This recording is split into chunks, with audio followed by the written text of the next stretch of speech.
topics and opinions expressed in the following show are solely those of the host and their guests and not those of W4CY Radio, its employees, or affiliates. We make no recommendations or endorsements for radio show programs, services, or products mentioned on air or on our web. No liability, explicit or implied, shall be extended to W4CY Radio or its employees or affiliates. Any questions or comments should be directed to those show hosts. Thank you for choosing W4CY Radio.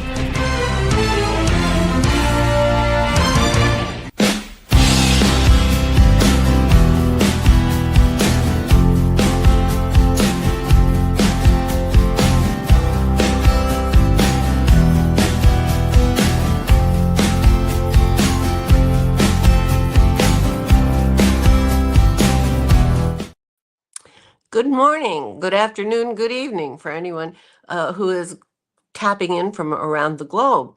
Actually, I just got back from South America, which was incredible, and seeing the glaciers and just the mountains and the power of nature was unbelievable. And that's why one of the reasons why I'm excited to have my guest today, Zachary Ames. Zachary is a phenomenal leader. He has done many, many great things. And I guess the reference to the mountains is he's a fabulous downhill skier in the Wasatch Mountains in Utah, which I happen to love. And Zachary is also a global executive coach. He works with the Marshall Goldsmith Group. He's developed a local leadership program. He's worked with Bloomberg. He's just done some phenomenal stuff. And he continues to serve his clients, which is great. So with that, I'd like to invite Zachary on the show. Thank you for having me. Oh, boy. Great. I can hear you now, Zachary. Oh, let's try that one more time. How are you? Uh-oh. Rebel, we can't hear Zachary. Well, I can hear both of you. I can hear both of you. Testing one more No? time, maybe? Zachary, I can hear you. Linda, can you hear me? Nothing? No, I can hear you. I can't hear Zachary.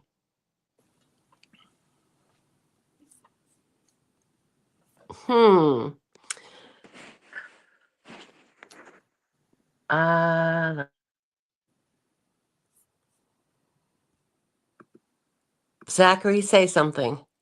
Testing. Welcome. I can't hear you at all. No? Well, okay. I guess we have to do what all good leaders do, which is improvise.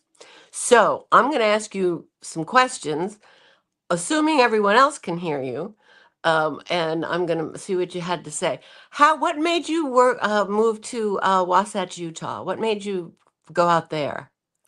So it's not that big of a surprise. I do think many people wonder why or how I ended up here, but I was born and raised here. So that was not an unusual place for me to eventually land. But in terms of why I'm here now, after about 15 years in corporate leadership, talent development roles, about 10 years in New York, 4 years in Singapore, I was there and part of what we're talking about with the great millennial career crisis. So I had been in my roles at Bloomberg, as you mentioned, for a minute. It took me all over and had a great opportunity while in Singapore to be a regional talent partner.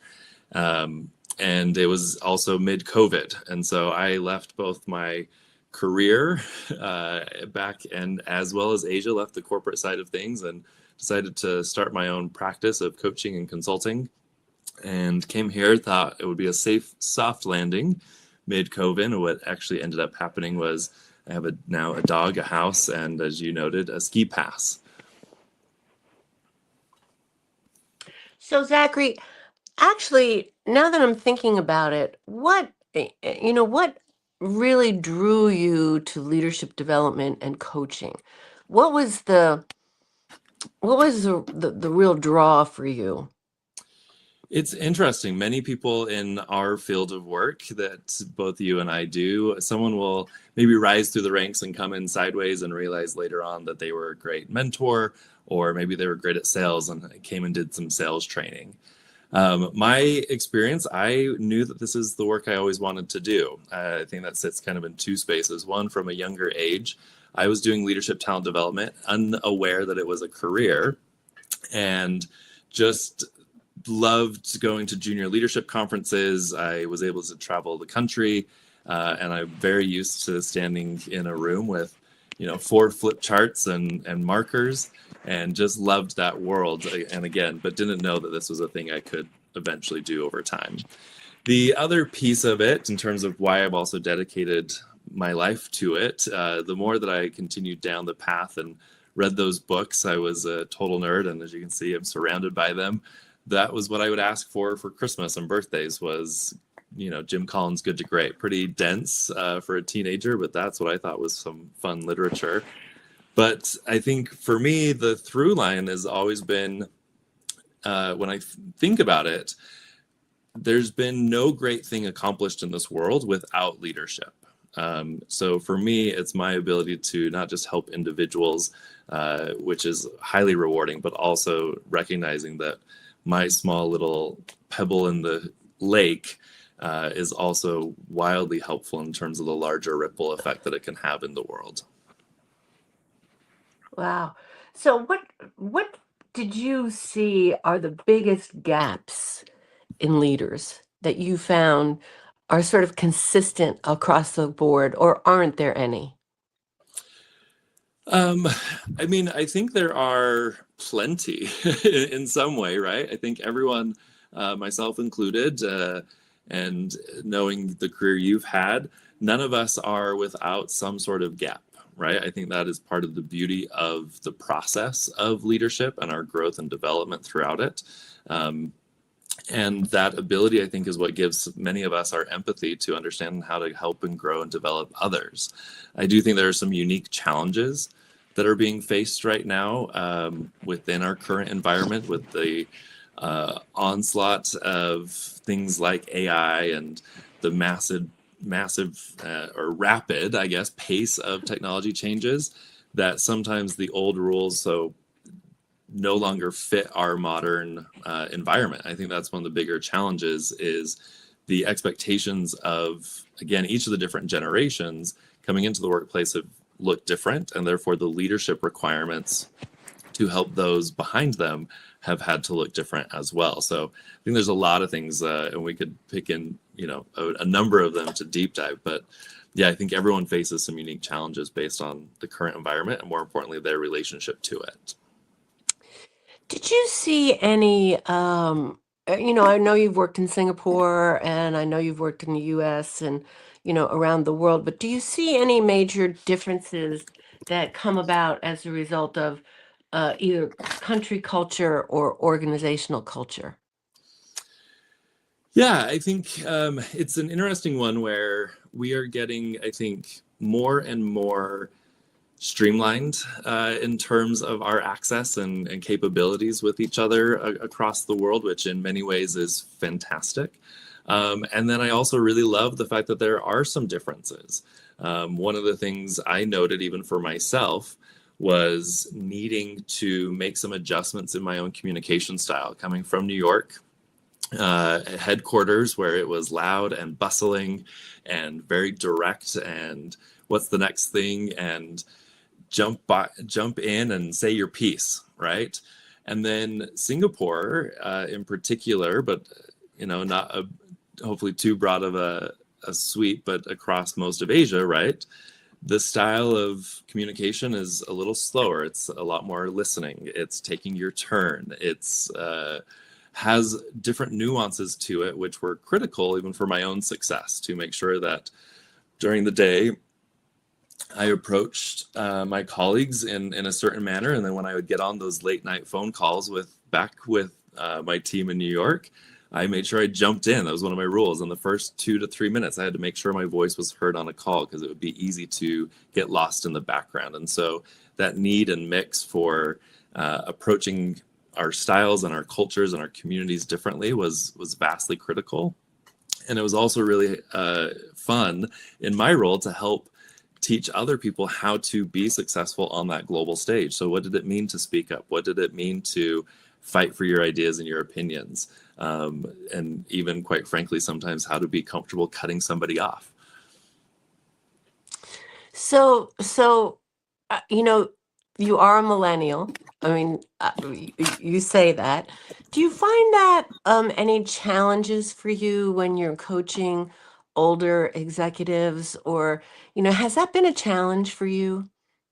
And the Uh, second part of that question yeah. is, do you coach any other millennials or people that are younger? So two questions. Yeah. So for those that are a bit older than me, I personally have not found it to be that big of a difference. I think the beauty of the container of coaching is it's not my job to give you answers.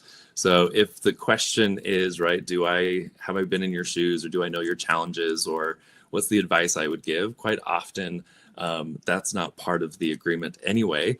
But I can say, what's coming to mind actually for one in particular individual is that was a lot of the initial idea of their coaching was they were concerned about how to work with and manage a younger generation, the needs and demands, and not wanting to say the wrong thing at the wrong time, and feeling that younger generations might be a bit more sensitive, and was really open and receptive to certain perspectives. But what was interesting is by the end of that coaching engagement, that was his number one piece of feedback was, wow, I thought we were going to talk about this, and we talked about all these other things.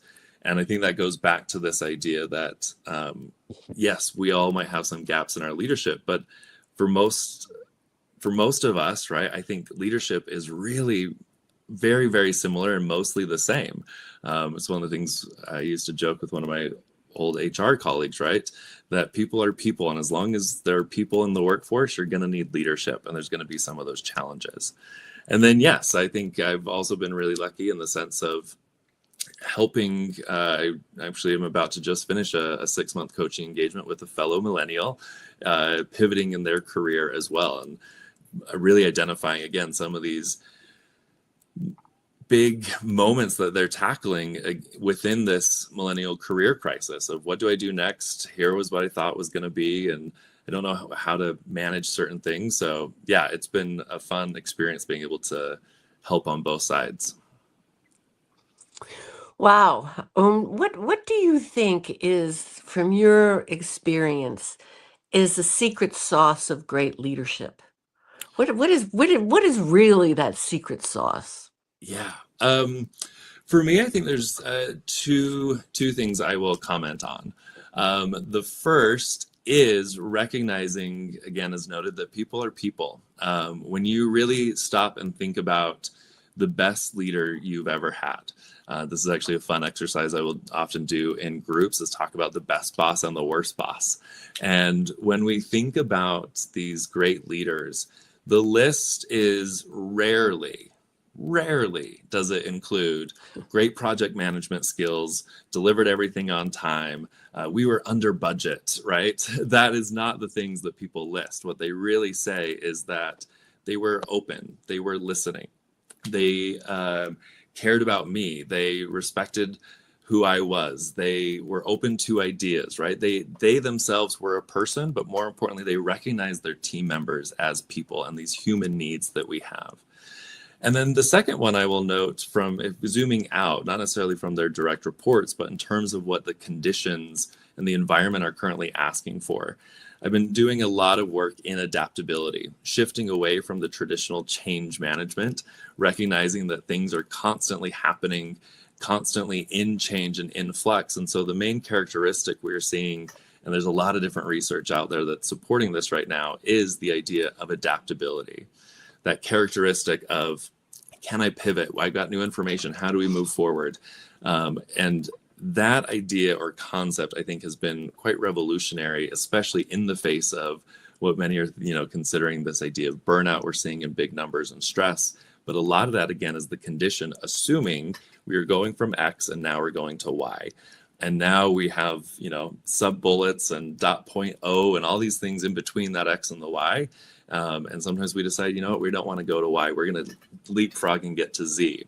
So those two things, I think, would be the most important that I'm seeing consistently around what makes a great leader.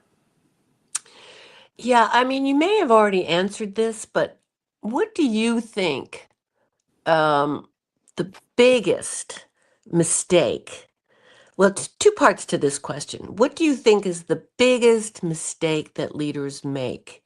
And what do you think is the hardest thing that leaders have to do to change? That is a very good and difficult question. Obviously, I think many of those things might be highly individualistic. That said, I do think quite often leaders can get in their own way, especially if they think they need to have all the answers. I think that is one of the most difficult transitions for a leader from that, not just from the high performing individual contributor into a management role. That's kind of that first step of the ladder. But even when you're in that middle ground, when you are in that player coach space and relying on that player component of delivering things, or assuming my team is stressed or frustrated, and so therefore I need to be able to give them the answers. It feels good to be wanted and needed, and it does not feel good to be vulnerable. And so oftentimes the idea of, if I have the answers, I'm going to be strong. And the reality is, our best leaders often don't have the answers. That's why we need the leadership. We're going into unmarked territory. We're, climbing new heights. So yes, it's valuable and important that you've climbed the mountain before. You know how to transition that into the one we're going into. But it's okay if you haven't been on this exact one either, and to share that. But having the confidence to say, not just that I don't necessarily know, but here's how I think we can get there, or here's all the resources, and how do I manage the team and the time and everything else effectively to get us to accomplish that. So to the second part, then, what's difficult, or how do we make that change?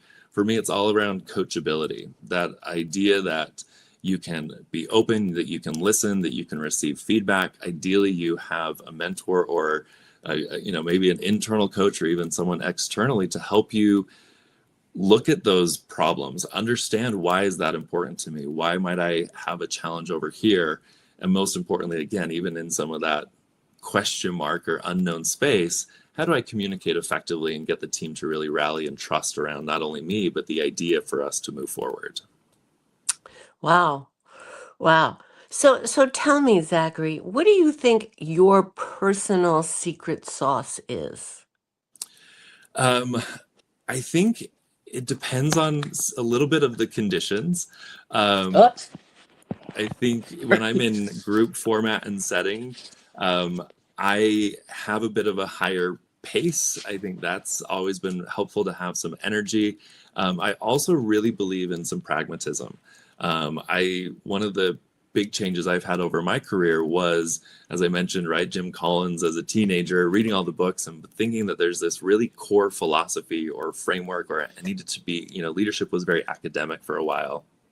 And I learned that really leadership, again, is human. So there might be some academic principles, there might be some frameworks in the background that I'm considering or talking through. But where my real secret sauce comes is my ability to connect one-on-one, understand the individual in front of me, and really empathize and try to help then guide and shape or reframe some of the conditions or problems that are there. But by establishing that trust first, I'm able then to challenge the ideas or advise differently as we're moving forward. Wow. So I know you called your organization the XYZ leadership. What's the story behind that? Why did you choose that? It's a good question.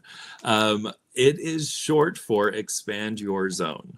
So when I think of the idea and the philosophy that kind of came from it was, oftentimes someone will turn 40 and throw themselves out of a plane, or run a marathon, or do something big and different. But what I found as I was watching people do those things is it didn't translate back to their lives. They would go and do one big thing and then jump right back into that comfort zone, if you will. And the research, especially again, is noting around adaptability and future states and whatnot, that the more experiences we have, and if we can actually take that moment and apply the lessons learned from stepping out, and rather than just stepping back in, the idea is actually, how do I make that space bigger? How do I have more experiences to call upon, something that I call bright spots. When I work with a team, even, they call me in and say, Zach, I've got this problem. The team's not doing this or that. And I always stop and think to myself, well, they can't be in complete disarray. They're all still hired. The project might be stalled, but it doesn't mean it's off track completely. So I often will ask people, where is it working? What is the team doing well? What's a previous project that went well with this group of individuals? And that really gives us insight to the things that are not only in our control, but things we can focus on or work backwards and identify where some of the breakdowns have happened. And I find that even with my own self, I try to get similar to the old days of college, kind of spring and fall semesters, learn a new skill, keep my brain fresh in many of those ways as well. But it's also a great way to think about, not only for your team, but for yourself as a leader, is how do I go and acquire and get that space bigger? Which, and the last point on it is, I find that because when we go and hit up against that barrier, if it's larger, what used to be a barrier for me, or against my competition, what might be a barrier for them, is no longer the case. And I can move up against what that old line used to be with a lot more confidence and a lot more capability. Wow. So question for you. When did you meet Marshall? I always ask everybody that, because he's such a collector of great people. He is indeed. And I was very lucky and fortunate, as you know, Dory Clark. I was in Singapore at the time and got a text from someone saying, hey, do you mind meeting Dory? She's got an idea for you. And it was the conversation between Dory and Marshall actually that led to this, of her saying, we want to build a pay it forward next gen leadership and coaching development program. So from that conversation, she was kind enough, and then I got time with Marshall. So that's now been almost over 4 years, I suppose, where I met with him and we talked about the potential for that future leaders program. And he said yes, or rather, I guess I said yes to him. It was his program, and helped build what's now called Forefront, which is the real premier leadership accelerator for coaches and folks in leadership and talent development. Well, all the stuff you talk about and all the stuff we talk about in leadership, it all sounds so easy on the surface, doesn't it? But we're talking about behavior change, and we're talking about really being willing to be introspective about yourself and really face into the things that you may not personally recognize, or the things that you don't agree with, or the things that are really difficult for people. So how do you deal with that difficult individual that you can? I know Marshall says if somebody doesn't want to be coached, walk away, but how do you deal with that difficult person that can change but is really struggling? Yeah, I think part of that, again, as noted, is some of that empathy and recognizing that there are days that I don't want to change, right? The ability to say that when we do some of this introspection, our little protectors, those defense mechanisms, come out pretty strong. They don't want to change. They don't want to be something different. They've worked really hard to keep us safe, to keep us successful. And so the idea that we have to change some of that it can be very tough. So I think on one hand, Marshall is correct, at least at the top of maybe a coaching engagement. I rarely go in and try to do any sort of fixes or turnarounds, or if HR thinks someone needs to be coached to be fixed, that's rarely going to be a successful engagement.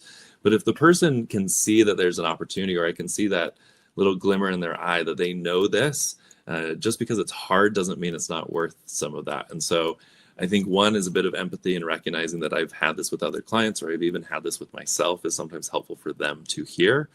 And then really connecting to the larger why. If they understand that there is a payoff and a benefit to where they want to go, that is always a core foundation to our ability to then make behavior change happen. Right. And so if they, as a really simple thing, right, if someone wants to get that next promotion or whatever it is, and they recognize, wow, the way that I'm currently communicating with others I don't seem to have many allies, or wow, my team in the 360 feedback says I need to work on this or that. And it's like, okay, if you don't, what's the inevitable outcome? What is the end of that path? And most of them are able to articulate it. They just don't want to acknowledge that there is another route or another possibility. But once we uncover that and give them enough of a benefit to change, then it definitely doesn't make it smooth, but it definitely makes it easier. I have kept a client or two a little too long, hoping that I could, eventually break through and make the change. And it never worked out. And I knew it right from the very beginning that I should have just, turned the other way, and I didn't. But, live and learn. What can I say? Live and learn. So tell me, Zach, what's next for you? And then I have my final question, which is 3 pieces of advice you have for everyone. But what's next for you? So I think what's interesting as I start to look ahead, and the day that we're recording this is the Lunar New Year. The snake has shed its skin and the fire horse is on its way in. So I'm definitely feeling some of that momentum and missing my Singapore colleagues today, and tossing the noodles in the air and everything. I'm really excited for the opportunities that I have to continue with both my coaching and consulting clients. I'm also expanding into, speaking of expand your zone, adding in some keynote speaking, which I'm really excited about, particularly on this topic of adaptability as noted.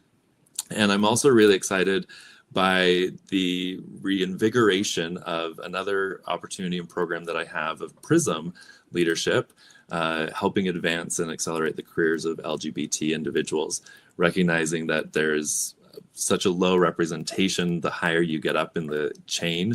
And so a few people have been able to go through that coaching process and program last year, and really excited for a group cohort in this year ahead. And final, and you may have answered this already, but what's your biggest piece of advice to a leader? I think the biggest piece of advice, I think I may have just subconsciously done it myself right there, is breathe. Take that second. Oftentimes we are moving so fast, we forget that opportunity that sometimes it's even just, 3, 5, maybe 30 seconds before a meeting, and just collecting your thoughts, or identifying and saying, okay, what does this person need from me? Or what's the most important component of today's agenda? Or whatever that moment is, that ability to slow down even in a micro moment really can help you be much more sustainable, help reduce that burnout, and more importantly, and ideally, help you move further faster. Wow. Wow. Well, now you can see why I asked Zachary to join the show today. I mean, it just brilliant, brilliant advice. It was really great. Thank you so much, Zachary, for being part of the show. And I thank you for all the advice and all the insights that you've provided for people. And I hope you have are you going skiing today? Is it good out there? The storm is just about to roll in, and we'll see if I can't cut a meeting or two and get up there. Okay, so one final thing. How can people get a hold of you? Because clearly you're a kind of individual that executives should call into their organization. I greatly appreciate that. It's been wonderful talking to you as well. You've definitely been a great mentor and someone I've looked up to for a long time. For those that want to get in touch with me, my website is ZacharyAmes.com or xyzleadership.xyz. Great, great. Thank you, Zach. It was a pleasure, and I hope to see you soon. Are you Likewise, going to take New care. York for Marshall's birthday? I think it should be in the agenda, yes. Yeah. All right. Have a great rest of your day, and thank you so much. And we'll see you soon, same to you. Thanks, Linda. Okay, bye-bye. Well, thank you for joining another episode of Next. And we will continue to have some interesting people from whom you can get pretty good insights on how to develop your leadership practices, your own leadership style, and get insights into people that could help you become a better leader. Thanks, everybody. Bye.